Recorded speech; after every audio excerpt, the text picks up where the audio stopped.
Қарға мен кірпі.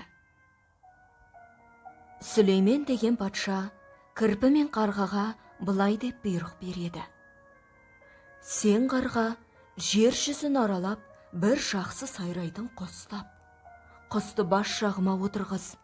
Таң атқанда ол мені ғажап әнімен оятсын. Ал сен кірпі бір жұмсақ нәрсе тауып кел. Оны жастығымның үстіне бетіме тақау қой.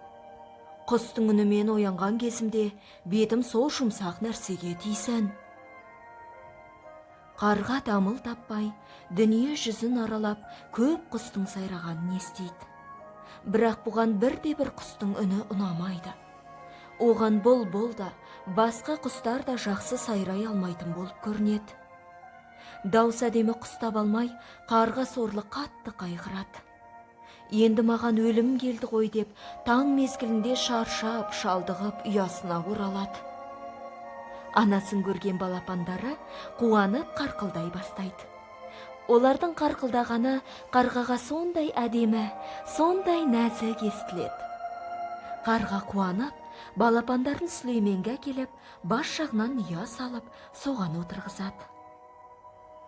Кірпі де дамыл таппай, жер жүзін кезіп, жұмсақ нәрсе іздейді. Бірақ еш жерден таба алмайды. Бұл да жалығып, арып ашып үңгіріне қайтып келеді. Анасын көрген балалары алдынан шығып құшақтай алады. Кірпі оларды бауырына қысады. Сонда оған балалары сондай жұмсақ болып сезіледі.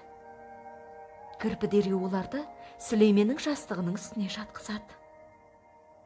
Қарға баласын аппағым дер, кірпі баласын жұмсағым дер деген сөз сол заманнан қалса керек.